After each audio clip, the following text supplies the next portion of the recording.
நீங்கள் எந்த கட்சியில் எடுத்துக்கிட்டாலும் கட்சியில் பேச வேண்டிய விஷயங்களே கட்சிக்கு உள்ளே தான் பேசுவாங்க. கட்சி தலைமையில் இருக்கிறவங்க தலைமை அவங்க செயற்குழு அதில் தான் பேசுவாங்க. இல்லாட்டி தனிப்பட்ட முறையில் ஒரு 4-5 பேர் சேர்ந்து பேசுவாங்க, பண்ணுவாங்க. கட்சிக்கு வெளியில் வந்து நீங்கள் ஒன்ஸ் பேட்டி கொடுக்குறீங்கன்னா நீங்கள் கட்சிக்கு எதிராக நடவடிக்கையில் இறங்கிட்டீங்கன்னு அர்த்தம். உங்களுக்கு ஜெயலலிதா இருந்த வரைக்கும் நீங்கள் விசுவாசமாக இருந்தீங்க, மறக்க முடியாது. ஒருவேளை பயந்து கூட இருந்திருக்கலாம். ஆனால் ஜெயலலிதா மறைவுக்கு பிறகு உங்களுக்கு அந்த இடத்த கொடுக்குறாங்க. சசிகலா வந்து அந்த இடத்த கொடுக்குறாங்க. யாருக்கு? ஓபிஎஸ்க்கு. என்ன பண்ணுறாரு? இன்னொருத்தர் கைப்பாவியாக மாறி அவர் ஆப்ரேட் பண்ண ஆரம்பிக்கிறார். அது நடத்த ஆரம்பிக்கும் போது தான் இவர் நமக்கு இதாக மாட்டார்னா அவர்கிட்ட இருந்து முதல்வர் பதவியை பிடுங்குறாங்க. இல்லை, உங்களுக்கு செங்கோட்டையின் பின்னாடி வந்து பாஜகவோ அல்லது திமுகவோ இருக்கிறதா சந்தேகம் உங்களுக்கு இருக்கா? பாஜக இல்லை, அண்ணாமலை இருக்கலாம். அண்ணாமலை வந்து நீங்கள் அவருடைய நடவடிக்கைலாம் பார்த்தீங்கன்னா 2022 உடைச்ச பிறகு அவருக்கு என்ன தேவை இருக்குது, நோக்கம் இருக்க போகுதுங்க? அவர் ஒருவேளை இப்படி யோசிக்கலாம், இதெல்லாம் உடைச்சி எடப்பாடி தலைமை இல்லாத ஒரு அதிமுகவை நம்ம கொண்டு வந்துட்டோம்னா நாளைக்கு எளிதாக பாஜக கைப்பற்றலாம். தாவேகா ஒரு ஸ்பாய்லரு, அதாவது ஒரு ஆதிக்கம் செலுத்துகிற கட்சியாக இருக்கும். அதுக்காக நான் தாவேகா போவேன்னு முடிவு பண்ணாதீங்க யாரும். அதையும் சொன்னார். ஓகே, அப்போ இந்த 4 அம்சத்தையும் வச்சு பார்த்தீங்கன்னா அவர் சிக்னல் கொடுக்குறாரு. என்னையா நீங்கள் அந்த கூட்டத்துக்கு என்ன கூட மாட்டேங்க, இந்த கூட்டத்துக்கு மாட்டேங்க, இப்போ எடப்பாடி முடிவு எடுக்க மாட்டேங்கிறாரு, ஆனால் நீங்களும் கண்டுக்காமே இருக்கீங்க. இப்படி இருந்தால் நாளைக்கு நெருக்கத்தில் எதாவது ஆயிடுச்சுன்னா யார் பொறுப்பு? இல்லை, எடப்பாடியோட அந்த முடிவு வெற்றி நோக்கி நகர்த்து கொண்டு போகுமோங்கிற கேள்வி இருக்குல்ல. ஒன்றுதாங்க வெற்றி. ஏங்க நல்லா ஒன்று புரிஞ்சுங்க, கட்சிக்குள்ளே நடக்கிற விஷயங்கள்லாம் தேர்தல் வெற்றி தோல்வியெல்லாம் மேட்டரே கிடையாது, பிரதிபலிக்காது. இங்கே என்ன நடக்குதுன்னா ஒரு ஒட்டுமொத்த ஊடக டீமுங்களே அதிமுக என்ன நடந்தாலும் அது பெருசாகிற மாதிரியும். நீங்கள் ரொம்ப சிம்பிள், நான் தான் சொன்னேன். நீங்கள் என்னமோ மீடியாக்கள் கொண்டு போய் அதிமுக வெளியேற்றுற மாதிரி பேசுறீங்க. நடக்குது, மீடியாக்கள் பேசுகிறாங்க. நான் சொன்னதை தொடருவேன்றார், என் பணியை தொடருவேன். இப்போ நான் கேட்குறேன், பதில் சொல்கிறீங்களா? என்ன பண்ணி அதிமுகவை ஒருங்கிணைக்க வேண்டும் என்று சொல்பவர்களுடைய நீங்களே செங்கோட்டை மாதிரி பேசுறீங்க. நேராக விஷயத்துக்கு வாங்க, என்ன பணியை தொடருவார்? அதான பிரிஞ்சு போனவங்கள ஒன்றிணைக்கணும்னு சொல்றாங்கல்ல, அப்படி சொல்றவங்களெல்லாம் ஒருங்கிணைக்கிற பணி. ஏங்க பிரிஞ்சு போனவங்கள அப்போ ஒருங்கிணைக்க மாட்டாரா? பிரிஞ்சு போனவங்கள ஒன்றிணைக்கணும்னு சொல்றவங்கள ஒன்றிணைப்பாரா? எப்படி மறுபடியும் செங்கோட்டை மாதிரி பேசுறீங்க? கரெக்டாக சொல்லுங்க. நீங்க என்ன பண்ணுவாருன்னு நினைக்கிறீங்க? நீங்க சொல்லுங்க. ஏங்க அவர் தானங்க சொன்னாரு நான் அந்த பணியை தொடருவேன்னு. அதான் எந்த பணின்னு கேட்குறேன். யார் யாரெல்லாம் பிரிஞ்சு போனாங்கன்னு நீங்கள் சொல்கிறீங்க. ஏன்னா நீங்கள் எடுத்துக்கிட்டிங்கன்னா முத்துசாமியிலேருந்து ஆரம்பிக்குது. நீங்கள் கொஞ்சம் சொல்லிவிடுங்க. கரெக்டாக பேசுகிறாரு, நீங்கள் அவரை போட்டு இப்படி பண்ணுறீங்க, ஏங்க படுத்துறீங்க. நான் எதுவுமே எனக்கு புரியணும் இல்லைங்க, பொதுமக்களுக்கும் புரியணும், பார்த்துட்டுங்களும் புரியணும். ஒரு கட்டாக வச்சுருங்கன்றேன். 2021 பிறகு பிரிந்து போனவர் கேசி பழனிசாமி. அப்புறம் அப்போ அவர் 2020 அதெல்லாம் சொன்னாரா? கேட்குறேன். இல்லை நான் சொல்கிறேன், இவங்களாம் இருக்கும்போது சேகர் பாபுன்னா தொக்கா, அப்புறம் தங்க தமிழ் செல்வம் ஏன் பிரிஞ்சு போனார்? செந்தில் பாலாஜி ஏன் போனார்? இப்போ போனார், அன்வர் ராஜா கூட போயிட்டாரு. இப்போ டிடிவி எடுத்துக்கங்க, நீங்கள் எந்த இடத்துலையுமே எடப்பாடிக்கு எதிராகவோ இந்த கூட்டணிக்கு எதிராகவோ எங்கேயாவது பேசியிருக்காங்க? ஒரு கட்சியின் தலைவராக பேசுவார். அதுதாங்க கரெக்டு. கூடயே இருந்துக்கிட்டு கட்சிக்குள்ளேயே இருந்துக்கிட்டு வெளியில் வந்து ப்ரெஸ் மீட் வச்சு 10 நாள் கெடு கொடுக்குறது அரசியல் முதிர்ச்சியின்மையை காமிக்குதா இல்லையா? அப்போ என்னை நீக்கினா பிறகு நான் திமுக போகிறேன். திமுக வேறங்க போகிறேன்.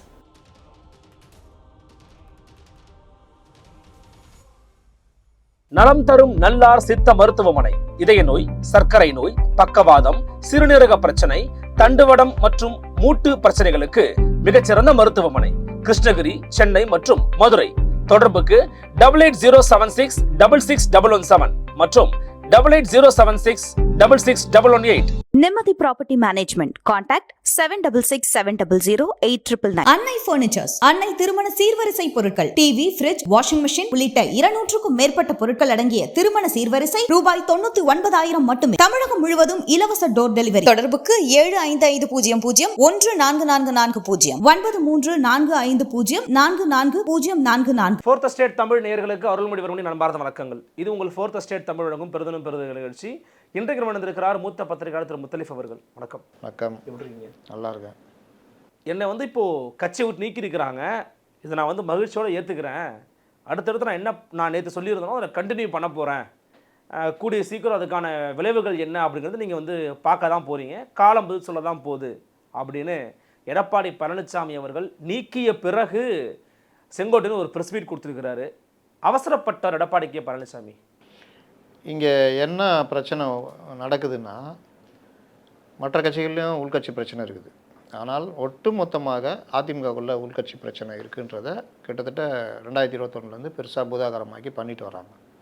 இது ஒரு பார்ட்டுனா செங்கோட்டையனுடைய பேட்டியும் அவருடைய நடத்தையுமே பெரிய முரண். ஆனால் அந்த முரண் ஓரங்கட்டப்பட்டு அவர் கேட்குறது நல்ல விஷயம் தானேன்னு வருது. என்ன முரண் இருக்குது? நீங்கள் எந்த கட்சியில் எடுத்துக்கிட்டாலும் கட்சியில் பேச வேண்டிய விஷயங்களே கட்சிக்கு உள்ளே தான் பேசுவாங்க. கட்சி தலைமையில் இருக்கிறவங்க தலைமை அவங்க செயற்குழு அதில் தான் பேசுவாங்க. இல்லாட்டி தனிப்பட்ட முறையில் ஒரு 4-5 பேர் சேர்ந்து பேசுவாங்க, பண்ணுவாங்க. கட்சிக்கு வெளியில் வந்து நீங்கள் ஒன்ஸ் பேட்டி கொடுக்குறீங்கன்னா நீங்கள் கட்சிக்கு எதிராக நடவடிக்கையில் இறங்கிட்டீங்கன்னு அர்த்தம். அதுலேயும் எடப்பாடி பழனிசாமி தான் ஒவ்வொரு முறையும் குறி வைக்கப்படுகிறார். இப்போ இவர் பார்த்தீங்கன்னா எஸ்பி வேலுமணியோ தங்கமணியோ மற்ற யாரையும் சொல்கிற மாதிரி காமிச்சார். இன்னும் ஒரு படி மேலே போய் நாங்களாம் 6 பேர் பார்த்தோன்னு. நீங்கள் 6 பேர் பார்த்தாலும் 5 பேர் அங்கே தான் இருக்காங்க. அவர்கள் தான் ஒற்றுமையாக முடிவு எடுக்கிறாங்க. அந்த 5 பேரில் ஒரு 3-4 பேர் தான் பாஜகவோட இணையணுன்றதை திரும்ப திரும்ப வலியுறுத்தி தாவேகால வேணான்றதை மனசை மாற்றி அவரை கொண்டு போய் என்டிஏல சேர்க்க வச்சாங்க. அப்போ அங்கே ஒரு ஜனநாயகம் இருக்குன்றது முதல்ல ஏற்றுக்கணும். ரெண்டாவது, இவர் பேசுகிறதுல யாருமே வந்து பத்திரிகையாளர் கேட்க மாட்டேங்கிறாங்க. கட்சிக்கு உள்ளே இருக்கிற விஷயங்களை வெளியில் வந்து கட்சிக்கு சவால் விடும் வகை கெடு விதிக்கும் வகையில் பேசுவது என்ன வகையான ஜனநாயகம்? நீங்கள் பொதுச் செயலாளராக இருந்து இப்படி வேறு யாராவது பண்ணால் நீங்கள் என்ன நடவடிக்கை எடுப்பீங்கன்னு கேட்டால் அதுக்கு அவர் என்ன பதில் சொல்லுவார்னு தெரியும். இல்லை, இப்போ வந்து ஒரு இந்த ப்ரெஸ் மீட்டில் செங்கோட்டையன் அவர்கள்ட்ட வந்து பார்த்தீங்கன்னா முன்னாள் அமைச்சர் செம்மலை வந்து கட்சிக்கு கெடு விதிப்பதெல்லாம் சரியில்ல அப்படின்னு கருத்து சொல்லியிருக்காருன்னு அவர்கிட்ட கேட்குறாங்கண்ணே. அதுக்கு அவர் என்ன சொல்கிறாரு அப்படின்னா, அவர் அப்படி தாங்க பேசுவார், அவர் தர்மத்தை பண்ணிட்டு வந்தார்ல அவர் அப்படி தான் பேசுவார் அப்படின்னு சொல்லி அவரை கொஷின் பண்ணுறாரு. அது இவர் அவரை பற்றி அவர் சொன்ன கருத்துக்கு பதில் சொல்ல, நல்லா கவனிக்கணும். அவர் சொன்ன கருத்து பதில் சொல்ல, அவரை தனிநபர் அட்டாக் பண்ணுறாரு. தர்மயுத்தம் பண்ணிட்டு வந்தார் தானே, அந்த தர்மயுத்தம் பண்ணவரை உள்ளே கொண்டு வரணும் தான் நீங்கள் ஆசைப்பட்றீங்க. அந்த தர்மயுத்தம் பண்ணவர் ஏன் பண்ணார்னு அந்த அவர் ஹிஸ்ட்ரி எடுத்து பார்த்தீங்கன்னா அவர் எல்லா காலத்திலும் யாருடைய கைப்பாவையாகவா தான் இருந்திருக்காரு. உங்களுக்கு ஜெயலலிதா இருந்த வரைக்கும் நீங்கள் விசுவாசமாக இருந்தீங்க, மறக்க முடியாது. ஒருவேளை பயந்து கூட இருந்திருக்கலாம். ஆனால் ஜெயலலிதா மறைவுக்கு பிறகு உங்களுக்கு அந்த இடத்த கொடுக்குறாங்க. சசிகலா வந்து அந்த இடத்த கொடுக்குறாங்க. யாருக்கு? ஓபிஎஸ்க்கு. என்ன பண்ணுறாரு? இன்னொருத்தர் கைப்பாவியாக மாறி அவர் ஆப்ரேட் பண்ண ஆரம்பிக்கிறார். அது நடத்த ஆரம்பிக்கும் போது தான் இவர் நமக்கு இதாக மாட்டார்னா அவர்கிட்ட இருந்து முதல்வர் பதவியை பிடுங்குறாங்க. அவங்களே முதல்வர் பதவிக்கு வரணும்னு முடிவெடுக்கிறாங்க. அப்போ ஏற்பட்ட விஷயங்களில் தான் அவங்க சிறை செல்ல நேருது. அப்போது அவங்க ஸ்டஃபாக நின்று ஒருத்தரை முதலமைச்சராக நியமிச்சுட்டு போகிறாங்க. அதற்கு பிறகும் அந்த கட்சிக்குள்ளே பிரச்சனை உண்டு பண்ணணும்னு சொல்லிட்டு இவரை தான் பயன்படுத்துகிறாங்க. நல்லா புரிஞ்சுங்க. இந்த ஒற்றுமையை யார் உடைக்க ட்ரை பண்ணுறா? இதே ஓபிஎஸ்ஸை கொண்டு வந்தால் உள்ளே திணிக்கிறாங்க. ஓபிஎஸ்ஸை திணிக்கிற நேரம் தான் இவரை வெளியே அனுப்புகிறாங்க. இவங்களெல்லாம் சசிகலா போச்சு அன்னிக்கிறாங்க. ஓபிஎஸ்ஸை தான் திணிக்கிறாங்க. இந்த உடைக்கிற வேலைக்கு ஓபிஎஸ்ஸை பயன்படுத்துகிறாங்க. ஓபிஎஸ் கொடுத்த அஜெண்டா என்ன? எடப்பாடியும் சேர்த்து உடச்சி நீங்கள் கட்சியை கைப்பற்றணுன்றது தான். அவருக்கு அந்த திறமை இல்லைன்றது அவங்களுக்கு தெரியல. ஒரு குருமூர்த்தி சொன்னதை கேட்டு நான் இது உக்காந்தேன், தர்மயுத்தம் உக்காந்தேன்னு சொன்னவர் தானே. நான் சொன்னனால தான் இவர் தர்மயுத்தம் உக்காந்தாருன்னு குருமூர்த்தி சொன்னார். அப்போ ஓபிஎஸ் உடைய ஸ்டஃப் என்னன்னு தெரியும். அதற்கு பிறகு என்ன பண்ணுறாரு? அண்ணாமலை வரைக்கும் அவர் ஆப்ரேட் பண்ணுறாங்க. ஈரோடு கிழக்கு இடைத்தேர்தலில் ஒரு வேட்பாளரை போடுறாரு. பாஜக போட்டால் நான் வாபஸ் வாங்குறேன்றாரு. ஆனால் ஏடிஎம்கே அங்கே ஒரு வேட்பாளரை போடுது. அப்புறம் கட்சிக்குள்ளே இருந்துட்டு இந்த வேலைலாம் பண்ணுறீங்க. ஏகப்பட்ட இடையூறு. சண்டை எங்கே போடணும்? எதிரில் போடணும். ஆனால் அங்கே எடப்பாடியெலாம் எதிரில் கத்தி சுட்டிட்டு இருக்கும்போது இவர் இங்கே ஒவ்வொருத்தர் இடுப்புலையும் குத்தி இருந்தார். நடந்ததா இல்லையா? திமுக கூட சேர்ந்துட்டு சட்டசபையில் என்னென்ன வேலை பண்ணார்? அவரை தான் இவர் கொண்டு வந்து சேர்க்கணுன்றாரு. நீங்கள் திடீர்னு ஏதோ ஒரு வகையில் பிரிஞ்சு போகல. இப்போ செங்கோட்டையன் கூட நாளைக்கு ஒரு நியாயம் இருக்கும். நான் என்னங்க எல்லாரும் ஒன்று சேரணுன்னா, சரி அவசரப்பட்டுட்டேன், பேட்டி கொடுத்துட்டேன், அதுக்கு என்ன கட்சி விட்டு நீக்கிறதான்றது கூட நியாயம் இருக்கும். இல்லை, அவர் கேட்குறாரு நோட்டீஸ் விடுவாங்கன்னு எதிர்பார்த்தேன், ஆனால் வந்து கட்சி விட்டு நீக்குவாங்கன்னு எதிர்பார்த்து ஒரு பத்திரிகையாளர் கேட்குறாரு. எதிர்பார்க்கவே இல்லைங்க அப்படிங்கிறாரு. அவர் நோட்டீஸ் தானே விட்டுருக்கணும். இதை வேணால் இப்படி வச்சுக்கலாம். நோட்டீஸ் விட்டு அதுக்கு ஒரு நான் முடிவில் உறுதியாக இருக்கேன், நான் சொன்னது தான் சொன்ன பிறகு உங்கள் விளக்கம் திருப்திகரமாக இல்லை அப்படின்னு நிற்கலாம். 10 நாள் 10 நிற்கலாம். அவள் தான் இவர் பேட்டி மாதிரி எடுத்தோன்னு நேராக சொல்ல மாட்டார்ல, அங்கங்கே போயிட்டு வருவார். நான் எதற்காக சொல்கிறேன் என்றால் அப்படின்னு நான் ஏன் சொல்கிறேன்னா நான் அதுக்காக தான் சொல்கிறேன் அது மாதிரி. அதனால் இவர் வந்து பின்ன வேடிக்கை பார்ப்பாங்க. நான் சொல்ல வந்தது எடப்பாடிக்கு இது செங்கோட்டையன் கூட ஒரு நியாயம் இருக்கும். நாளைக்கு ஏங்க என்னங்க ஒற்றுமையாக இருக்கணும்னு சொன்னால், ஆனால் ஓபிஎஸ் அப்படி இல்லைல்ல. ஒவ்வொரு தடவையும் ஒவ்வொரு செங்கலாக உருவிட்டு இருந்தார் ஏடிஎம்கேலேருந்து. ஏடிஎம்கேவை துரோகின்ற அளவுக்கு நீங்கள் அவர் இமேஜின் பண்ணுறீங்க. நீங்கள் சொல்லுங்கள், நீங்களும் இந்த உலகத்தில் தான் இருந்தீங்க. அவர் என்னென்ன பண்ணார் நீங்கள் பார்க்கலையா? அவரை கொண்டு வந்து நேரடியாக யார் வச்சா? இவர்களாக விரும்பி ஏற்றுக்கிட்டாங்களா? சொல்லுங்கள். யார் மூலியமாக அவர் ஏடிஎம்குள்ளே வந்தார்? பாஜக தானே? கருணாசாகரா? அவர் தானே? வித்யாசாகர் அவர் தானே கைப்பிடிச்சு கொடுத்தாரு. எங்கேயா கவர்னருக்கு இந்த வேலை பார்த்துருக்கீங்களா? நடந்ததா இல்லையா? ஒன்றுமே இல்லாமல் போனவர் அதிமுகவை நம்பிக்கையில்லா தீர்மானம் கொண்டு வந்து தோக்கடிக்க பார்த்தார், திமுகவோட சேர்ந்துக்கிட்டு. எப்போ இருக்கா ஸ்டாலின் சட்டம்லாம் கிழிஞ்சது. அப்படிப்பட்ட ஓபிஎஸை நேரடியாக அதிமுகவுடைய தலைமை பொறுப்பு ஒருங்கிணைப்பாளர், துணை முதல்வர் எப்படி சாத்தியமாமோ? எடப்பாடி ஒத்துக்குவாரா? ஒத்துக்க வச்சு தானே திணிச்சாங்க. அப்படிப்பட்ட ஓபிஎஸ் அதுக்கப்புறம் என்னென்ன பண்ணார்? இரட்டை தலைமை, இவர் ஒரு அறிக்கை விட்டு அவர் ஒரு அறிக்கை விடுறது, இல்லாத வேலைலாம் பண்ணார்ல. அவர் பையன் ரவீந்திரநாத் என்ன பண்ணார்? லெட்டர் பேட்லேயே மோடி படத்தை போட்டு பாஜக லெட்டர் பேட் மாதிரி அடிச்சுக்கிட்டாரா? என்னென்ன வேலை பண்ணீங்க? எல்லாத்தையும் சகிச்சுக்கிட்டு தான் போனாங்க, அட்ஜஸ்ட் பண்ணி. கடைசியில் ஒத்து வரலன்றப்ப கூட பேசுகிறாங்க, உங்களுக்கு செகண்ட் லெவல் போஸ்டிங் தர்றோம், பொதுச் செயலாளருக்கு போட்டியிடாதீங்க, அது எடப்பாடி நிற்கிட்டோம், அது வந்து நீங்கள் கட்சிக்குள்ளே குழம்பு உருவாக்காதீங்கன்னு. ஆனால் அப்போவும் முடியாது, போன்ட்டு போகிறாரு. இன்னைக்கு தான் சொல்கிறாரு, எனக்கு எந்த பொறுப்பும் வேணாம், நான் ஒரு தொண்டராக வரேன், உங்கள் காலில் கூட விழுறேன்னு தொண்டர்களை வச்சு பேச வைக்கிறாரு. அதை தான் செங்கோட்டையன் சொல்கிறாரு. ஏங்க இவ்வளோ தூரம் இறங்கி வந்தாங்க. எம்ஜிஆர் அவர்கள் வந்து பார்த்தீங்கன்னா ஊழல் குற்றச்சாட்டு வச்சவங்களே கட்சியில் சேர்த்த வரலாறுலாம் இருக்குதுங்க, இங்கே என்னங்க சொல்லிவிட்டாங்கன்னு அவர் கேட்குறாரு. எம்ஜிஆருங்க, எம்ஜிஆர் 1, மற்ற எல்லாம் 0. சேப்பார், நீக்குவார், திடீர்னு ஒரு 6 மந்திரி நீக்கினார். அந்த மாதிரி நீங்கள் இருக்கணுன்றாரு. நீங்கள் அப்படி இருங்க, தலைவர் தான் அப்படி அரவணைங்கன்றாரு. 6 மந்திரி நீக்கினாருங்கன்றான். அப்புறம் 6 அமைச்சர்கள் நீக்கினார். திடீர்னு என்ன பண்ணார்? ஜானகி சொந்தங்கள் பந்தங்கள் யாருக்கும் அரசுக்கும் சம்மந்தம் இல்லைன்னு ஒரு பேப்பரில் ஒரு அறிவிப்பு வெளியிட்டார். புரியுதா? எம்ஜிஆர் வேறு. ஆனால் எம்ஜிஆர் வந்து அவர் தான் கட்சி. அவர் நினச்சா 4 பேர் நீக்கிட்டு 6 அமைச்சரில் மாற்றினாருன்றேன். திடீர்னு 3 பேர் உள்ளே கொண்டு வந்தார். திடீர்னு ஒருத்தருக்கு கொடுத்த பவரை இன்னும் நல்லா ஏற்றி கொடுத்தாரு, ஒருத்தர் அப்படியே இறக்கி விட்டார். நாஞ்சில் மன்னன் உள்ளே வந்தார், மறுபடியும் வெளியே போனார். நாவலறிஞர் அங்கே இருந்தார், உள்ளே வந்தார். இப்படிலாம் நடந்தது. எம்ஜிஆர் வந்து எம்ஜிஆர், ஜெயலலிதா. எடப்பாடி அப்படி கிடையாது. இது கொஞ்சம் மிஸ் ஆனாலும் எடப்பாடிக்கு வாழ்வா சாவா, இதுதான் விஷயம். அப்போ எடப்பாடி கொஞ்சம் யோசிக்கிறதுல அர்த்தம் இருக்குது. இதுக்கு நான் உதாரணம் சொல்லணும்னா இப்படி வரேன். கலைஞருக்கு அடுத்து பெரிய இடத்துல இருந்தது வைகோ. கலைஞர் புக் பண்ணி கிடைக்கலன்னா வைகோ தான். வைகோவை வெளியே அமிச்சார் கலைஞர். ஒரு சாதாரண காரணத்தை சொல்லி அமிச்சார், அது ரொம்ப பழி. ஆனால் என்ன காரணம் எல்லாருக்கும் தெரிஞ்சது? முக ஸ்டாலினுக்கு இணையாக வளர்ந்துருவார், ஆனால் அவரை தாண்டி வளர்ந்துருவார். அப்போ கலைஞர் இருந்து பயந்துட்டான்னு சொல்ல முடியுமா? அது ஒரு நடவடிக்கை. அதே வைகோ ஒன்றும் இல்லாமல் பண்ணி இன்றைக்கி போர்வாளாக பக்கத்தில் வால் பிடிச்சி நிற்கிற லெவலுக்கு ஒன்று வந்துடுச்சு. அப்போ அன்றைக்கி கலைஞர் யோசிச்சது கரெக்டு தானே? சுயநலம் தான்றீங்க. சுயநலமோ இதுவோ நமக்கு அது தெரியும், அவங்கள பொறுத்த வரைக்கும் அது கரெக்டு தானே. இல்லை, பட் அப்போ நீங்கள் இப்போ இன்றைக்கி இருக்கிற விமர்சனத்தை நீங்கள் ஏற்றுக்கிறீங்களா? எடப்பாடி பழனிசாமி கட்சி வெற்றி தாண்டி தன்னுடைய இருப்பு தான் முக்கியங்கிறதுக்காக தாங்க வேலை பார்க்குறாருன்றாங்க. முதலாளித்துவ கட்சிகளில் அதுதாங்க நடக்கும். நீங்கள் முதலாளித்துவ கட்சிகளில் இன்றைக்கி ஸ்டாலினுக்கு அப்புறம் உதயநிதி தானே அடுத்ததே வந்துட்டாங்க. அடுத்ததான் வந்துட்டாப்புல. அப்போ இப்போவே அவன் பசங்களை விட்டு பேரவை, இன்பநிதி பேரவைன்னு ஆரம்பிச்சிருவான். அப்போ நீங்கள் அந்த குற்றச்சாட்டியை அங்கே நீட்ட மாட்டேங்கிறீங்க. அதை தான் நான் சொல்கிறேன். நீங்கள் கலைஞர் ஏன் பண்ணார்? தன்னுடைய இது தனக்கு வாரிசு வரணும், அதுக்கு வைகோ வந்து தொண்டர்களால் ஈர்க்கப்பட்டவர், அவர் வரதுக்கு வாய்ப்பு இருக்குது. அப்போ இப்போவே நவுத்தினார். எடப்பாடி அந்த இது தன்னுடைய இருப்பு 69 வயசில் தலைவர் ஆகிறாருங்க ஒருத்தர். நீங்கள் கீழேருந்து வந்து 69வது வயசில் கட்சியுடைய பொதுச்செயலாளர் ஆகிறாரு.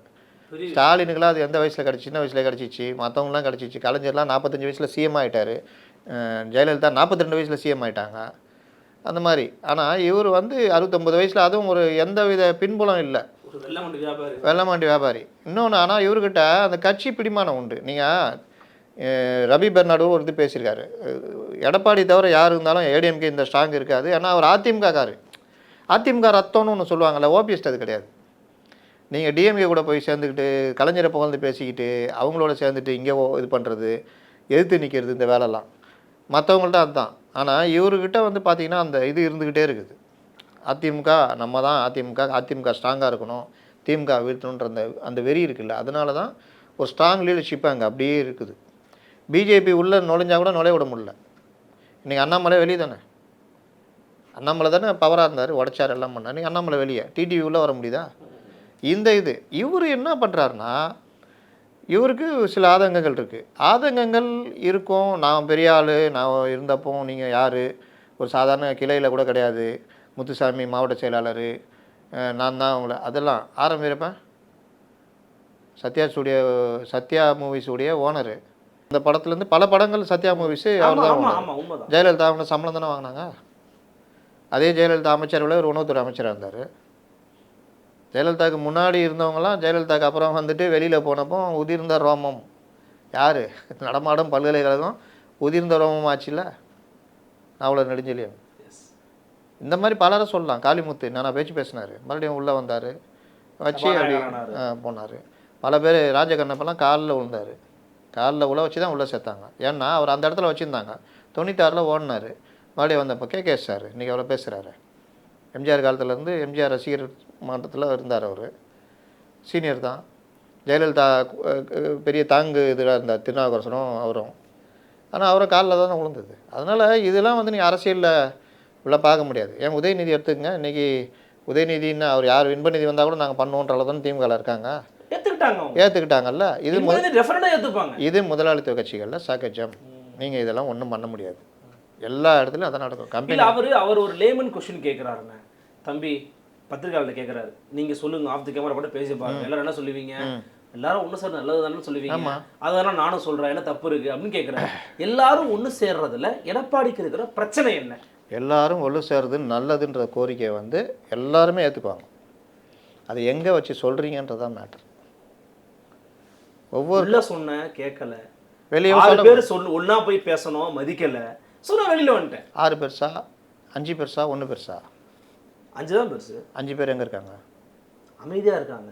அங்கதான் இருக்காங்க, ஆனால் அமைதியாக இருக்காங்க. அமைதின்றது இப்போ உதயநிதிக்கு தலைமை பொறுப்புலாம் கொடுத்தாங்க, டக்குன்னு துணை முதல்வர் கொடுத்தாங்க. துரைமுருகன் அமைதியாக தான் இருக்கார். அது அமைதியா? ஏற்றுக்கொண்டு கட்சி ஜனநாயகம், அவ்வளோதான். அது ஜனநாயகம். சரி, அப்படி இருந்த 5 பேர் இவரோட சேர்த்து 6 பேர். இவர் சொல்கிறாரு 2024 பாஜகவோட கூட்டு சேர சொன்னோம், எடப்பாடி ஒத்துக்கலன்றாரு. சொன்னாரா? 25 சீட்டுக்கு மேலே ஜெயிச்சுட்டு போனாரா? இப்போ அவர் அங்கே தானே சேர்ந்துருக்காரு. நீங்கள் சொல்லுங்கள், 6 மாதத்துக்கு முன்னாடி அதிமுக பாஜக பிரிஞ்சிருந்தப்போ அதிமுக நிலைப்பாடு என்ன? ஒன்றும் இல்லை, எதிர்கட்சியாக இல்லை, அது இல்லை, இது இல்லை, அண்ணாமலை தனியாக ஒரு இது பண்ணிக்கிட்டு பயங்கரம் இதுன்னு 2 பேரை இப்போ ஒன்று சேர்ந்தாங்க. என்டிஏ சேர்ந்தோன்னா அண்ணாமலை வெளியே போனார், நயினார் வந்தார். இங்கே வந்து டிடிவி மேட்டெல்லாம் அவங்க சொந்த பிரச்சனைனாங்க. இவர் இப்போ பிரச்சார பயணம் எழுச்சி பயணம் கிளம்பிட்டார். இப்போ அதிமுக அடுத்த கட்டத்தை நோக்கி நகர்ந்துச்சு இல்லை. இன்னும் திமுகவை இப்போ யோசிக்கிற அளவுக்கு எழுச்சி பயணம் போய்கிட்டு இருக்குது. இப்போ இவருக்கு என்ன பிரச்சனை வந்தது? இவர் கூட இருந்த 6 பேர் 5 பேர் இவரை பிஜேபிகிட்ட இழுத்துட்டு போய் எடப்பாடியை சேர்த்து விட்டாங்களா இல்லையா? அவர் தாவேகாவில் சேரணும் தான். இது தாவேகா வேலைக்கு ஆகாதுங்க, வரவே வராது, நம்ம பார்ட்னர் தான் கரெக்டுன்னு சேர்த்தது கேட்டுட்டு தானே சேர்ந்தார். அங்கே ஜனநாயகம் இருக்குல்ல. அப்போ உங்களுக்கு என்ன பிரச்சனைன்னு கேட்குறேன். எல்லாத்துக்கும் மேலே ஒன்று சொல்கிறேங்க, நான்லாம் கட்சியில் வேலை செஞ்சவன். எந்த கட்சி பயிலா எடுத்தாலும் நீங்கள் உங்கள் கருத்தை உங்களுடைய அமைப்பில் சொல்லணும். இப்போ நான் அமைப்புக்கு வெளியே சொன்னால் கூட எடுக்கக்கூடிய நடவடிக்கை அப்படிங்கிறது ரொம்ப விகரசாக இருக்குது. அமைப்புக்கு வெளியே நீங்கள் எப்போ போயிட்டீங்களோ அப்போ கட்சி விரோத நடவடிக்கையில் வந்துடுறீங்க. கட்சி விரோத நடவடிக்கை அது பேர். மாவட்ட செயலாளர் பதவியை பறிக்கணுமா? ஆமாம், என்ன வேணால் பண்ணுவாங்க. கட்சி விட்டு வெளியேற்ற கூட அதிகாரம் இருக்குது. அவங்க பயிலால அது இருக்குது. திமுகலையும் அது இருக்குது. திமுகவில் ஆர்எஸ் பாரதி வெளியில் வந்துட்டு ஒரு மீட்டிங் போட்டு நீங்கள் என்ன கேஎஸ் ராதாகிருஷ்ணன் நீக்கிட்டீங்க, அவர் எவ்வளோ பெரிய அறிவாளி, அவரை நீங்கள் மறுபடியும் உள்ளே எடுக்கணும். நேற்று வந்து சேகர் பாபு இவங்கெல்லாம் பெரிய ஆளாக இருக்காங்க. கேஎஸ் சார் எவ்வளோ வருஷம் இது பண்ணார், நான் கெடு கொடுக்கிறேன் 10 நாள் கெடு, இல்லாவிட்டால் நாங்கள் சேர்ந்து முடிவு எடுப்போம்னு சொன்னால் நீங்கள் அதை ஏற்றுக்குவீங்களா? வெளியிலேருந்து பார்த்தா ஏங்க நல்லது தானுங்க, கேஎஸ்ஆர்லாம் உள்ளே வந்தார்னா நல்ல விஷயம் தானுங்க அப்படின்னு. ஆனால் நடவடிக்கை என்ன? கட்சி நடவடிக்கை எப்படி வரும்? வேறு என்ன? அவ்வளோதான். அதனால் எப்போவுமே கட்சி நடவடிக்கை எந்த கட்சியும் இல்லை, சிபிஎம்மே எடுத்துக்கோங்க. சிபிஎம்லேருந்து பிரிஞ்சு போனவங்கள நாம் வந்து சேர்க்கணும். நாம் வந்து அது கூட வேணாம், கனகராஜ் இருக்கார்ல, அவர் வந்து வெளியில் வந்துட்டு உலகமே திரும்பி பார்க்குற அளவுக்கு திமுக இவ்வளோ அயோக்கியத்தனம் பண்ணுது, இதெல்லாம் பண்ணுது, இதெல்லாம் சரியில்லை, திமுக கூட நான் முறியடித்து கொண்டு விஜய் கூட போகணும், சண்முகம் அப்படி சரியில்லை, நான் ஒரு வாரம் கேள்வி இருக்கிறேன் அப்படி இப்படின்னு என்ன அவர் ஒரு கதி. அதுவும் கம்யூனிஸ்ட் இயக்கம்லாம் வாய்ப்பே கிடையாது. உடனே நோட்டீஸ் விட்ருவாங்க, விளக்கம் கேட்பாங்க, எக்ஸ்பெல் பண்ணுவாங்க. மெச்சூர்டு பொலிட்டிக்கல் பார்ட்டி அது. அப்போ எல்லா கட்சியுமே முதலாளித்துவ கட்சியாக இருக்கட்டும், இடதுசாரிகளாக இருக்கட்டும், இல்லை பாஜக மாதிரி கட்சிகளாக இருக்கட்டும், கட்சிக்குன்னு நடைமுறைகள் சட்டத்திட்டங்கள் எல்லாம் உண்டு. கட்சிக்குள்ளே அவங்க லிமிட்டேஷனில் பேசணும். மாவட்ட செயற்குள்ளே இருக்கார் அப்படின்னா அந்த லெவலில் தான் பேச முடியும். மாநில அவங்க பாடியில் பேசுவாங்க, அதுக்கு மேலேனா அதுக்கு மேலே பேசுவாங்க. இன்னும் கம்யூனிஸ்ட் கட்சியில் என்னென்னா மேல் கமிட்டி எடுக்கிற முடிவுகளை ஏற்றுக்கணும். நீங்கள் விமர்சிக்கலாம், மெஜாரிட்டி கட்டுப்படணும். உங்களுக்கு விமர்சிக்க எல்லா உரிமையும் உண்டு. அதாங்க நியமனம் இல்லை, அங்கே தேர்வு தான் பண்ணுவாங்க. தேர்வு பண்ணுவாங்க, அதே ஒரு இதுதான் ஜிபி வேலை தான். நீங்கள் எப்போவுமே மேல் கமிட்டி பேனலில் நிராகரிக்க மாட்டீங்க, அதில் ஜெயிப்பாங்க. ஆனால் ஒரு ஜனநாயகம் இருக்கும், நீ எதிர்த்து போட்டி போடலாம், நீ தேர்வாகலாம், அதுக்கு எங்கள் பொறுப்பு கிடையாது, பேனலில் உறுதிப்படுத்தப்படும். எல்லாமே அப்படி தான். கட்சி எடுக்கிற முடிவை கீழ் கமிட்டி வரைக்கும் விமர்சனம் பண்ணலாம். ஓகே, ஆனால் நீங்கள் மேல் கமிட்டியுடைய முடிவுக்கு கட்டுப்படணும். இல்லையா கீழ் கமிட்டியில் அந்த முடிவு மீறி பண்ணுறீங்கன்னா நீங்கள் அதை பதிவு பண்ணலாம். ஆனால் மொத்த முடிவு வரும்பொழுது உங்களது பதிவு இருக்கும். முடிவு ஓவரால் எல்லாரும் என்ன முடிவு எடுக்கிறாங்களோ அதுக்கு நீங்களும் கட்டுப்படணும்.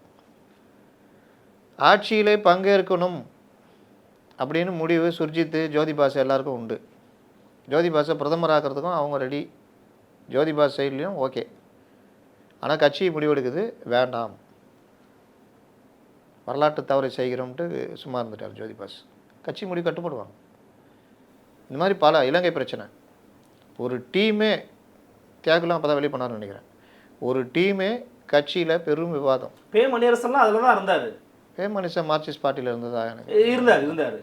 எல்லாமே பேசுகிறாங்க, விவாதங்கள் நடக்குது.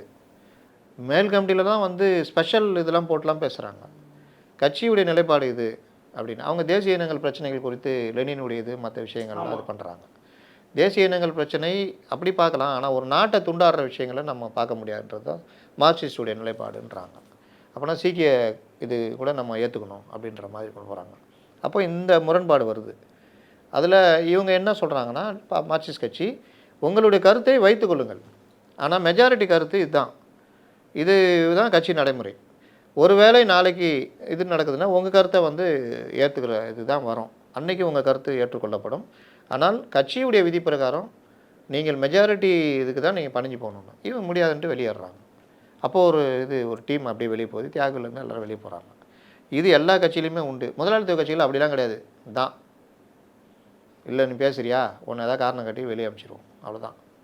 அந்த மாதிரி தான் இவர் வந்து கட்சி தலைமைக்கு எதிராக தெரிஞ்சே தான் இவர் ஒரு ப்ரெஸ் மீட்டை வைக்கிறார். நீங்கள் சொல்லுங்கள், அவர் கேட்குறாருல ரிப்போர்ட் நீங்கள் சொல்லுங்கள். நான் அங்கே இருந்தால் கேட்பேன், சார் நான் உங்களை கேட்குறேன் சொல்லுங்கள், இந்த மாதிரி ஒரு ப்ரெஸ் மீட் வச்சா அது அதிமுக பலப்படுத்துதா பலவீனப்படுத்துதா சொல்லுங்கள் சார். பலவீனம் தானே படுத்துது. எல்லார் வாயிலும் தீவினி போடுறீங்க. ஏற்கனவே அதிமுகவில் சும்மா இப்படி நீங்கள் வெளியில் போய் சபாநாயகர் ரூமில் உட்காந்து 2 இட்லி சாப்பிட்டு வெளியே வந்துட்டீங்க, சபாநாயகருடன் ஆலோசனைன்னு போட்டாங்க, வெறும் வாய்க்கு அவல் கொடுக்குறீங்க. இதுக்கப்புறம் இப்போவும் பண்ணுறீங்கன்னா அதோடைய பேர் என்ன? அப்போ அவர்கள் பொறுமையாக தான் போகிறாங்க. இல்லை உங்களுக்கு செங்கோட்டையின் பின்னாடி வந்து பாஜகவோ அல்லது திமுகவோ இருக்கிறதா சந்தேகம் உங்களுக்கு இருக்கா? பாஜக இல்லை, அண்ணாமலை இருக்கலாம். அண்ணாமலை வந்து நீங்கள் அவருடைய நடவடிக்கைலாம் பார்த்தீங்கன்னா 2022 உடச்ச பிறகு அவருக்கு என்ன தேவை இருக்குது, நோக்கம் இருக்க போதுங்க. அவர் ஒருவேளை இப்படி யோசிக்கலாம், இதெல்லாம் உடச்சி எடப்பாடி தலைமை இல்லாத ஒரு அதிமுகவை நம்ம கொண்டு வந்துட்டோம்னா நாளைக்கு எளிதாக பாஜக கைப்பற்றலாம். இன்றைக்கி பெரிய தடையாக இருக்கிறது யாருங்க? நீங்கள் இப்படி சொல்லுங்கள், யோசிச்சு பாருங்களேன். எடப்பாடி இடத்துல ஓபிஎஸ் இருந்தால் என்ன ஆகும்? என்ன ஆயிருக்கும்? அமித்ஷா சொன்ன எல்லாத்துக்குமே தலையாட்டிருப்பேன். நீங்கள் அந்த பேச்சுவார்த்தையில் கூட ஒரு இது சொல்லுவாங்க, 90 சீட்டு கேட்டு இறங்கி வருவாங்கள்ல, அதில் கிட்டத்தட்ட 60 வரைக்கும் ஓபிஎஸ் ஓகேன்னு. இவங்க 20 கொண்டு வந்து நிப்பாட்டினாங்க, 20 19. அந்த ஸ்டஃப் ஒரு லீடர்ஷிப் குவாலிட்டி, அதான் லீடர்ஷிப் இருக்கணும். அது இல்லைன்னா கஷ்டம். ஜெயலலிதா இருந்தது, கலைஞர்கிட்ட இருந்தது, எடப்பாடிகிட்ட இருக்குது. நீங்கள் அந்த இடத்துல ஓபிஎஸ் இருந்தால் முடிஞ்சிட்ருப்பாங்க. செங்கோட்டை இருந்தால் இவர் பேசி ஆரம்பிக்கிறதுக்குள்ளே எல்லாம் மேட்ரு முடிஞ்சு தேர்தல் முடிஞ்சிட்ருக்கோம். நீங்கள் இப்போ எழுச்சி பயணம் போகிறாருங்க எடப்பாடி, பேச்சு எப்படி இருக்குது? இயல்பாக அந்த மக்களோட ஓட்டுற மாதிரி, இந்த மாதிரி சத்தவங்கையில் சுண்ணாம்பு கொடுத்த மாதிரி பேசியிருந்தா யோசிச்சு பாருங்களேன். எல்லாமேங்க கலைஞர் எப்படிங்க படப்படன்னு 13லேருந்து 5வது இடத்துக்கு வந்து முதல்வர் ஆனார். பேச்சு தானே சப்ஜெக்டை தொடருது. பட் அவர் ஒரு லீடர் தானே, அவர் ஒரு பவர் சென்டர் இல்லையா? யார்? செங்கோட்டையன். பவர் சென்டர்ன்றதெல்லாம் கட்சிக்கு பலம் ஊட்டுறதுக்கு தாங்க. நீ கட்சிக்கு எதிராக போகும்போது அது கட்சி எப்படி பார்க்கும்? சரி, இப்போ 6 பேர் தொண்டர்கள் அவ்வளோ லட்சக்கணக்கான மக்கள் வெளியே ஏறினாங்க அப்படின்னா அது கட்சிக்கு பாதிப்பு இல்லையா? லட்சக்கணக்கெல்லாம் இருந்தா இன்னைக்கு ஏங்க நீங்களாம் இருக்குங்க. ஆமாம் ஆமாம் இல்லையா? ஏங்க இவர் ஒரு வேட்பாளரை போட்டு அந்த வேட்பாளரை ஜெயிக்க முடியலங்க. போன தடவை இவர் பொறுப்பு கொடுத்து ஒரு காலத்தில் 10க்கு 10 ஈரோட்டில் அடித்தாங்க. அன்றைக்கி இப்போ செங்கோட்டையனை பெருமையாக பேசுனாங்க. செங்கோட்டையன் ஒர்க்கு ஓகே, ஆனால் அன்றைக்கி ஜெயலலிதா அன்றைக்கி இருந்த சூழ்நிலை எல்லாம் சேர்ந்து தான். அதுக்கப்புறம் என்ன பண்ணீங்க நீங்கள்? ஈரோட்டில் என்ன பண்ண முடிஞ்சது? உங்கள் தொகுதியிலே நீங்கள் ஜெயிக்கிறீங்க, மற்ற தொகுதி உங்களுக்கு ஆதரவாளர் உண்டுன்னு பண்ணுறீங்க, அங்கேயே ஜெயிக்க முடியலையா? இப்போ இவர் இயக்குறது குருமூர்த்தி தான். இவர் வந்து அவங்க பேச்சு இவரும் கேட்க துவங்கிட்டாருன்ற ஒரு பார்வை முன்வைக்கிறாங்க. அவருடைய அண்மையில் அவர் கொடுத்த தந்தி டிவி பேட்டியும் அதை வந்து உறுதிப்படுத்துகிற மாதிரி இருக்குன்னு சொல்கிறாங்க. உங்கள் பார்வை என்ன? எனக்கு அது தெரியல. ஆனால் இவரையும் டிடிவி மற்றவர்களை வச்சு ஒரு ஃபார்ம் பண்ணலான்னு ஒரு டீம் சுற்றிக்கிட்டு இருக்குது. டிடிவி பிடி கொடுக்க மாட்டார், இப்போ வரைக்கும் சொல்கிறேன். அவர் தனி கட்சி. இப்போ இவர் சொல்கிறாருல்ல எல்லாரையும் ஒன்றிணைக்கணும். யாரை ஒன்றிணைக்கணும்னு சொல்கிறாரு சொல்லுங்கள் நீங்கள். நான் சொல்கிறவா? சசிகலா அம்மையாரை கட்சிக்குள்ளே சேர்த்துக்கோங்க, ஓபிஎஸ் சேர்த்துக்கோங்க, டிடிவியை சேர்த்துக்கங்க, எல்லாரையும் சேர்த்துக்கிட்டு ஒன்னா பிஜேபியோட அலையன்ஸ் வச்சு நம்ம ஜெயிச்சிருவோம் அப்படிங்கிறாரு. கண்டிப்பா ஜெயிக்க முடியுன்றாரு. நீங்கள் சொல்லுங்கள், ஒரு தனி கட்சி இருக்கிறவங்க எப்படி அதிமுகவில் சேர முடியும்? சரத்குமார் சேர்ந்தாருல, பிஜேபியில் போயிட்டாரு. கட்சியை கழிச்சிட்டு வாங்க. சரத்குமார் கட்சியும் டிடிவியும் ஒன்றாங்க. இல்லை, கட்சியை கழிச்சிட்டு அதிமுக வந்துட்டு அதை டிடிவியில் சொல்லணும். நீங்கள் உள்ள என்ன நடக்குது தெரியாதுல்ல. டிடிவி நான் ஏங்க அவர் என்டிஏல இருக்கேன்றாரு. நான் தனி கட்சி, நான் என்டிஏல இருக்கேன். இப்போ என்டிஏவிலே இல்லை, நான் இல்லைன்ட்டாரு. அப்புறம் எப்படி அவர் அதிமுக வரேன்னு நினைக்க சொல்லியிருக்காரா கட்சி இணைக்கிறேன்னு? சரி, ஓகே, அவர் விட்டுருவோம். நெக்ஸ்ட் ஓபிஎஸ் நான் இவ்வளோ நேரம் பேசினேன். சரி, சசிகலா அம்மையார் வந்தாங்கன்னா நீங்கள் யோசிச்சு பாருங்க, எப்படி வைகோ ஸ்டாலினோ அதே தான். அப்போ எடப்பாடி என்ன யோசிப்பார்? சசிகலா இயல்பாகவே கட்சிக்குள்ள அவங்க ஒரு வழக்கை போட்டு வச்சுருக்காங்க. போட்டி போட முடியாது. பொதுச் செயலாளர் பொதுச் செயலாளர்னு வழக்கு போட்டு வச்சுருக்காங்க. இப்போ அவங்க வர்றாங்கன்னா இது எந்த வகையில் நீங்கள் அதை அப்சர்வ் பண்ணுவீங்க? ஆனால் சசிகலா எந்த இடத்துலையுமே எடப்பாடி தலைமை வேண்டாம், அவர் முதல்வர் வேண்டாம்லாம் சொல்லலை. அதிமுக ஒன்றுபடணும், திமுக வீழ்த்தப்படணும், அதுக்கு நான் பாடுபடும் தான் சொல்லிட்டு இருக்காங்க. அதனால் சசிகலா வெளியிலேருந்து பிரச்சாரம் பண்ணுறதுக்கு இந்த மாதிரி இதுக்கு வரதுக்கு வாய்ப்பு இருக்குது, நடக்க கூட செய்யலாம். டிடிவி என்டிஏ கூட்டணிக்குள்ளே இன்றைக்கி என்ன பேட்டி பார்த்தீங்க? இன்றைக்கி பார்த்து என்ன சொல்கிறாருன்னா, நான் என்டிஏக்குள்ளே வர்றது பாஜக கையில் தாங்க இருக்குது, அவங்க தான் அவங்களுக்கு தெரியும் எனக்கு என்ன தேவை அப்படிங்கிறது, அவங்க எங்களை துக்கடா மாதிரி ட்ரீட் பண்ணுறாங்க, அண்ணாமலை சூப்பர் லீடருங்க, நல்லா ஒருங்கின ஆர்கனைஸ் பண்ணாரு, ஆணவமாக பேசுகிறாருங்க அப்படின்றாரு. பூனைக்குட்டி வெளியே வந்துச்சா? இதுதான் மேட்ரு. என்ன இதை சொல்லிட்டு இன்னும் கொஞ்சம் சொல்லியிருக்காரு, என்டிஏல நான் ரொம்ப யோசிச்சு தான் என்டிஏ விட்டு வெளியே போகிறேன். கரெக்டா? அதுக்காக நாளைக்கு என்டிஏவில் இணைய மாட்டேன்றதுக்கு கிடையாது. நான் என்டிஏவில் இணையிறதுங்கிறது பிஜேபி கையில் இருக்குன்ற கையில் இருக்குது. டிசம்பரில் நான் முடிவு எடுப்பேன். இது மூணுக்கும் என்ன அர்த்தம்னா மீண்டும் என்டிஏக்குள்ளே வருவான்றது தான். இன்னொன்று சொல்லிட்டாரு, பாண்டே விமர்சனம் பண்ணுறாரு அதில். இன்னொன்று சொல்லிட்டாரு, தாவேகா ஒரு ஸ்பாய்லரு, அதாவது ஒரு ஆதிக்கம் செலுத்துகிற கட்சியாக இருக்கும், அதுக்காக நான் தாவேகா போவேன்னு முடிவு பண்ணாதீங்க யாரும், அதையும் சொன்னார். ஓகே, அப்போ இந்த 4 அம்சத்தையும் வச்சு பார்த்தீங்கன்னா அவர் சிக்னல் கொடுக்குறாரு. என்னையா நீங்கள் அந்த கூட்டத்துக்கு என்ன கூட மாட்டேங்க, இந்த கூட்டத்துக்கு மாட்டேங்க, இப்போ எடப்பாடி முடிவு எடுக்க மாட்டேங்கிறாரு, ஆனால் நீங்களும் கண்டுக்காமே இருக்கீங்க. இப்படி இருந்தால் நாளைக்கு நெருக்கத்தில் இதாகிடுச்சுன்னா யார் பொறுப்பு?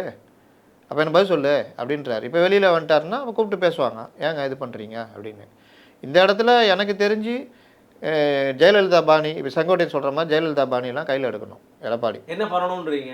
நான் பிஜேபி நீங்கள் முடிவு பண்ணிங்க, அவர் இருக்கட்டும், என்டிஏல இருக்கட்டும், நீங்கள் சீட்டு இருந்தாலும் மற்றெல்லாம் பேசிக்கலாம், நீங்கள் முடிவு பண்ணிங்கன்னு சொல்லிடணும். நான் என்னை பொறுத்தவரைக்கும் இது கிடையாதுங்க. அவருக்கு ஒரு கௌரவம் இருக்குது, எனக்கு ஒரு கௌரவம் இருக்குது. அவர் பழைய ஸ்டைல்லே வச்சு என்ன பார்க்கலாம். நான் இப்போ இருக்கிற ஸ்டைலில் தான் அவரை பார்ப்பேன். பட் ஒரே மேடையில் இது வரைக்கும் ஒரே ஃப்ரேமில் எடப்பாடி பழனிசாமி டிடிவி நம்ம இன்னும் பார்க்கவே இல்லையே. கொலைப்பள்ளி சுமத்திய வைகோவே ஜெயிலில் போய் பார்த்து கூப்பிட்டு வந்து 2 பேரும் ஒரே மேடையில் இருந்தாங்க. அவ்வளோ இதுவாக சிலரை வேணாம். அண்ணாமலையும் எடப்பாடியும் பார்த்தாச்சு, அப்புறம் என்ன? அதான் அரசியல் எதுவும் நடக்குங்க, அதெல்லாம் ஒரு மேட்டரே கிடையாது. அண்ணா தம்பின்னு கட்டி பிடிச்சிக்குவாங்க. வைகோ கலைஞர் உடம்பு சரியில்லைன்னு பார்க்க போனோம், செருப்பில் அடித்தாங்க, செருப்பு வீசினாங்க. செருப்பால் அடித்தாங்கன்னா வேறு அர்த்தம் ஆகிடும். செருப்பு தூக்கி வீசப்பட்டது. அவர் பொங்கி எழுந்துட்டு தலைவரை பார்க்க விடல அப்படின்னு போனார். அதே இது அதுக்கப்புறம் எப்படி ஆனாங்க? இப்படி இருக்காங்க இன்னை வரைக்கும். தனித்தன்மை அளந்துற அளவுக்கு போயிட்டார் நீங்கள் வைகோ. அப்போ 96 இருந்த வைகோக்கும் இப்போ என்ன சொல்லுவீங்க நீங்கள்? சிபிஐ எப்படி இருந்தது தெரியும்ல? 64 யுத்த காலத்தில் சீன ஏஜென்ட்டுகள்னு மார்க்சிஸ்டுகளை பிடிச்சி கொடுத்தாங்க. பி ராமமூர்த்தி பெங்களூரில் தலைமறைவாக இருக்கார். கட்சி கட்டளை எடுது, அப்போ கட்சி உடையில 63 நீங்கள் சென்னைக்கு வரணுன்றாங்க. பி ராமமூர்த்தி கால் லைட்டாக ஊனும், ஒரு ஸ்டிக்கு ஊனி தான் நடப்பார். அடையாளம் முதற்கொண்டு சொல்லி அவரை சென்ட்ரல் ரயில்வே ஸ்டேஷனில் அரெஸ்ட் பண்ணுறாங்க. சொன்னது பார்ட்டியிலேருந்து. அப்போது கட்சிக்குள்ளே அவ்வளோ விரோதம் இருந்தது. 76லேயும் அதெல்லாம் பார்த்தோம், எமர்ஜென்சி பீரியட்லேயும். ஆனால் ஒரு கட்டத்துக்கு பிறகு ராஜேஸ்வரா பீரியடில் நான் தப்பு பண்ணிட்டோம் அப்படின்னா பிறகு இடதுசாரிகள் அதுக்கப்புறம் ஒற்றுமையாக வந்தாங்க. நடக்குதா இல்லையா? ஏன் கட்சி உடைஞ்சது? இப்போ ஏன் ஒற்றுமையாக இருக்காங்க? இல்லை, எடப்பாடியோட அந்த முடிவு வெற்றி நோக்கி நகரத்தை கொண்டு போவோங்கிற கேள்வி இருக்குல்ல.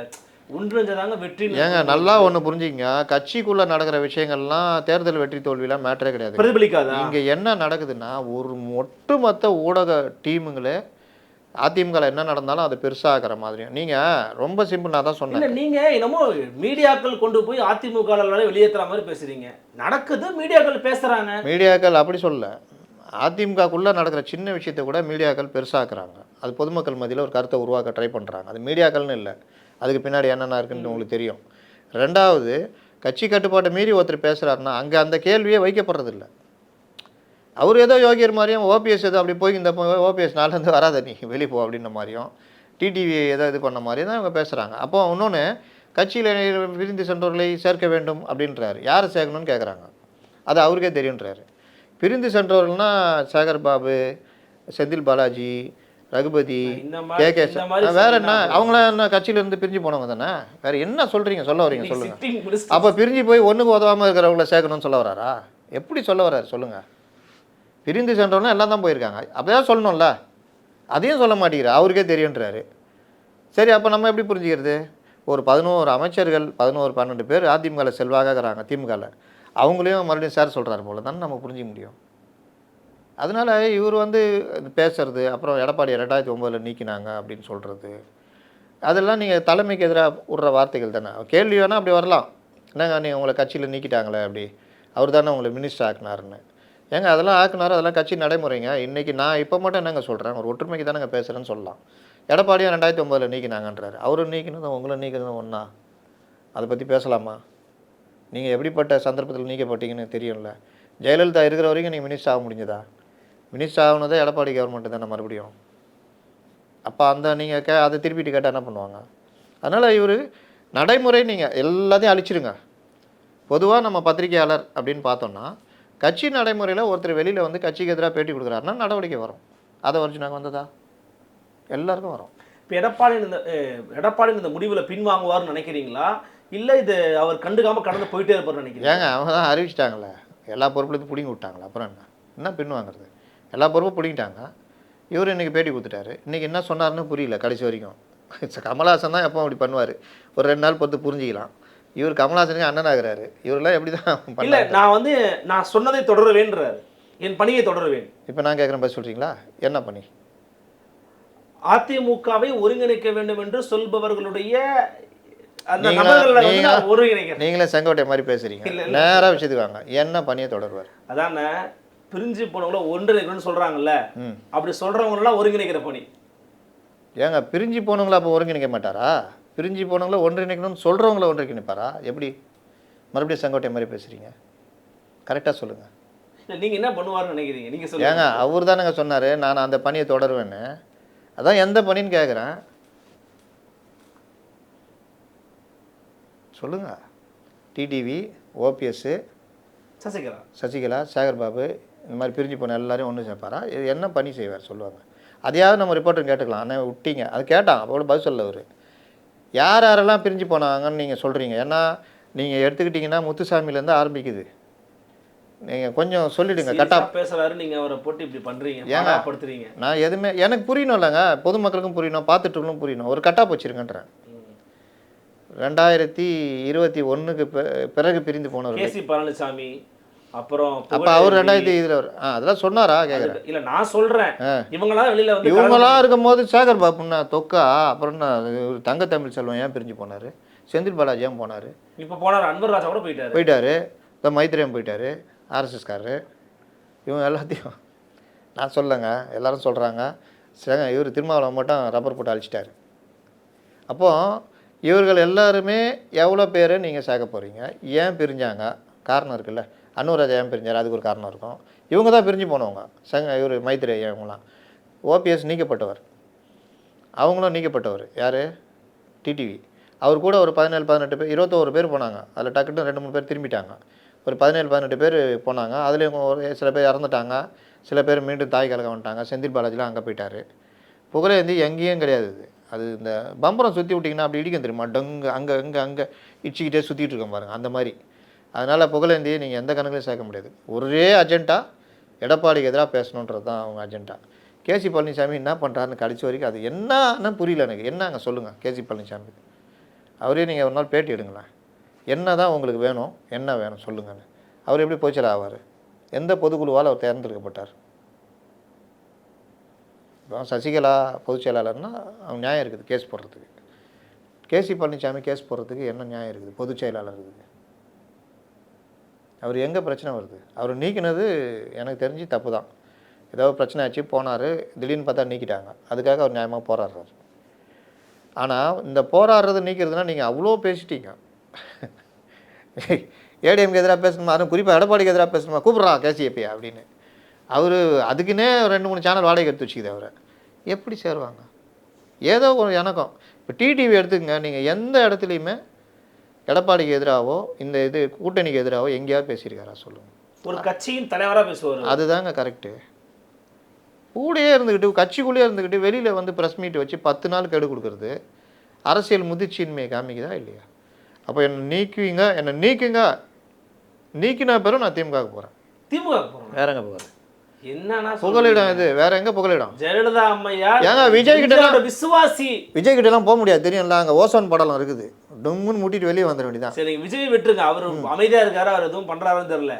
திமுக போய் சேருவான்னு சொல்றது நீங்க அவரை ரொம்ப அண்டர் எஸ்டிமேட் பண்றீங்களோன்னு தோணுது. முத்துசாமி யாரு? அந்த காலகட்டம் வேற, நீங்க தான் சொன்னீங்க. அன்னைக்கு காலம் வேற, இன்னைக்கு காலம் வேற. என்ன இருந்தாலும் அவர் தாங்க மாவட்ட அமைச்சர். அது நீங்க எடப்பாடி பழனிசாமிக்கு வெறும் வாயிலுக்கு அவல் கொடுக்குற மாதிரி இல்லையா? அவர் சொல்ல மாட்டாரா, பாத்தீங்களா துரோகி அப்படின்னு பேசுவார்ல? நாளைக்கு அதான் நடக்க போகுது. வேற எங்க போவார் நீங்க சொல்லுங்க? தனி கட்சி ஆரம்பிப்பாரா? சொல்லுங்க. தோப்பங்கடத்தில் எங்க போனாரு? அதிமுக உடைப்பாருங்க. அதிமுகவில் பெருக்கிற பல பேர் வந்து சேர்ந்து அவர் கூட ஒரு நேற்று அவர் கூட எவ்வளவு பேர் வந்தாங்க ரோட் ஷோ? பக்கத்துல முன்னாள் எம்பி உட்கார்ந்து இருக்காங்க, ஒரு அம்மையார் உட்காந்துருக்காங்க, முன்னாள் எம்பி. அவங்க இவ்வளோலாம் அநியாயம் பண்ணக்கூடாதுங்க. அந்த மாதிரி நீங்க எப்போ பார்த்துருக்கீங்களா சொல்லுங்க? நான் பார்த்தது இல்லை, ஆனால் அவங்க முன்னாள் எம்பி தானே. இப்போ சசிகலா புஷ்பா வந்தாங்க, என்ன ஆனாங்க?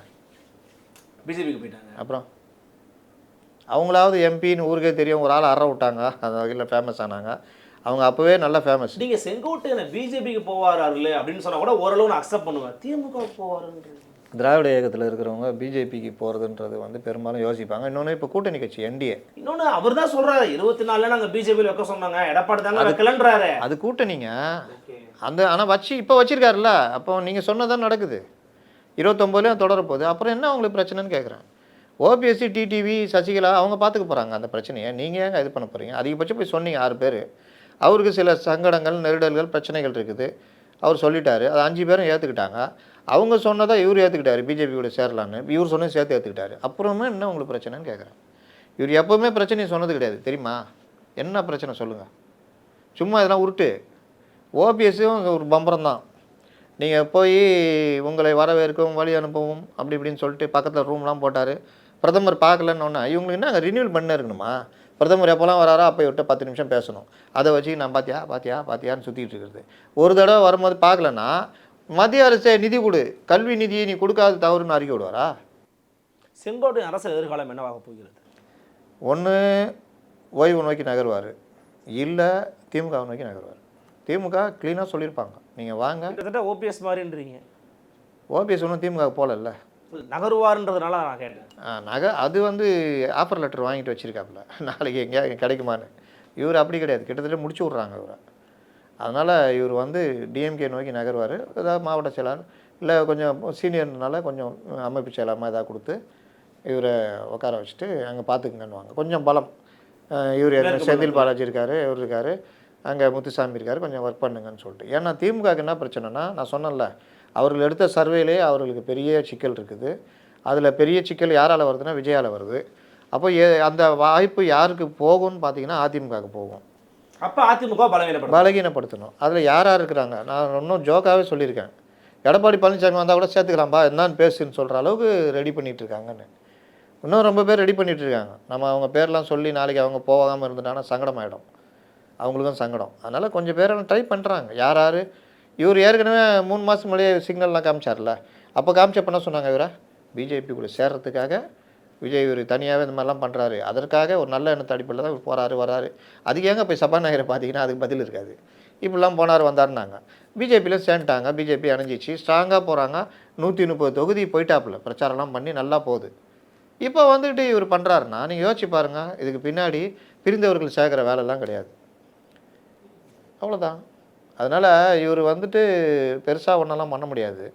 இல்லாட்டி இவங்க பின்வாங்கவும் மாட்டார். இல்லாட்டி இவங்க சேர்ந்து அது பாஜக விடாது. ஒருவேளை டிடிவி இவர் ஒரு கட்சியை ஆரம்பித்து இவர் ஓபிஎஸ் ஏற்கனவே வச்சுக்கிறாரு, அது இதெல்லாம் சேர்ந்து இப்போ டிடிவி சேர்றாருன்னா சசிகலா வரமாட்டாங்க, டிடிவி சசிகலா ஆகாது. அப்போ இவங்க 3 பேர் வச்சுக்கிட்டு ஏதோ ஒரு அமைப்பு மாதிரி ஆரம்பிச்சுக்கிட்டு டிஎம்கோட சேர்ந்துக்கின்னு இல்லை ஏதோ ஒன்று டிஎம்கே கூட டிடிவி போவாரா தெரியாது. அப்போ என்ன பண்ண போகிறாங்கன்றது இது. அந்த அளவுக்குலாம் பெரிய தலைவர்லாம் செங்கோட்டையும் கிடையாதுங்க. நீங்கள் அந்த அந்தியூர், கோபிச்செட்டிப்பாளையம் இதெல்லாம் தாண்டிங்கன்னா இங்கெல்லாம் ஒரு பெரிய அளவுலாம் கிடையாது. அவங்க ஏரியாவில் தாதாக்கள், அந்த தாதாக்களை ஒருங்கிணைத்து ஒரு பெரிய தாதா. இப்படி தான் அதிமுக என்றைக்குமே ட்ராவல் பண்ணியிருக்குது. என்ன எம்ஜிஆர் ஜெயலலிதாவுக்கு அது ஒரு வேல்யூ இருந்தது. யாரை நீக்கினாலும் அந்த ஃபேஸ். இவர் என்னது சொல்கிறாருல்ல, என்னை போய் சத்தியமங்கல் நிற்க சொன்னார் தலைவர். நான் இருக்கிறேன், என் பேரை சொல்லு, அது ஒன்று ஒன்று நீனா 0 அப்படின்னு அன்றைக்கே உணர்த்தினார். அதனால் இவர்கள்லாம் அப்படி வந்தவங்க தான். பெருசாக ஒன்றும் சாதிக்கக்கூடிய ஆளும் கிடையாது. இவருடைய பின்புலமும் நீங்கள் அந்த வரிசையெல்லாம் பார்த்தீங்கன்னா 77ல் நிற்க வைக்கிறாங்க. ஆனால் சீனியர் தான் எடப்பாடி கே பழனிசாமி இல்லையா? பல ஆண்டுகள் இருந்தாலும் சீனியர். அதான் சொல்கிறேன், அவரும் அதே பீரியட் தான். 74ல் அவர் இவர் கீழே இருந்தார். என்ன இருக்கும், 2 பேரும் கொஞ்சம் அந்த பதவிகள் வித்தியாசம். ஒரு மாவட்ட லெவலில், அவர் ஒன்றிய லெவலில். ஆனால் ஸ்பீடு போக போக இம்ப்ரூவ் ஆகுறாங்க அவங்க சாமர்த்தியம். சேகர் பாபு வச்சுக்கிட்டு இன்றைக்கி திமுக இருக்க பழைய அமைச்சர்கள் யாருக்குறா? பூண்டி கலைவாணன் எடுத்துங்க, அவரையும் சேகர் பாபுவையும் கம்பேர் பண்ணுங்கள். அவர் எவ்வளோ சீனியர். சீனியர் அண்ணனே போயிட்டார், கட்சிக்காக உயிரை கொடுத்தாரு. அவர் இன்னை வரைக்கும் அவர் மினிஸ்டர் ஆக முடியுதா? இன்னொருத்தர் ஒரு சந்திரசேகர் நேரம் ஒருத்தர் இருக்கார். அவர் இந்த மாதிரி பல மாவட்டங்களில் பல தலைவர் இருக்காங்க. சேகர் பாபு ஏடிஎம்கிலேருந்து வந்தார் வென்றார், எங்கேயோ இருக்கிறாரு. ஏன் சென்னையிலே எடுத்துக்கங்க, சிற்றரசுலேருந்து பல பேர் இன்றைக்கி மாவட்ட செயலாளர், வேலு பல பேர். பரந்தாமனாவது ஒரு ஸ்டஃபுல்லாக ஆளுங்க. இவங்கெல்லாம் என்ன நீங்கள் என்னன்னு முடிவு எடுப்பீங்க? எழிலன்னா அவங்க அப்பாவுடைய இதை வச்சு கிடச்சிது இருக்கார். அப்போ இவங்கெல்லாம் நேற்று இவங்க அதான் எதுக்கு சொல்கிறேன்னா, குறுகிய காலத்தில் இன்றைக்கி முகமாக இருக்கிறாங்க. அப்போ ஏற்கனவே இருந்தவங்க ஏகே ஜெகதீஷன் ஒருத்தர் இருந்தார், சேப்பாக்கத்தில் பகுதி செயலாளராக இருந்தார்.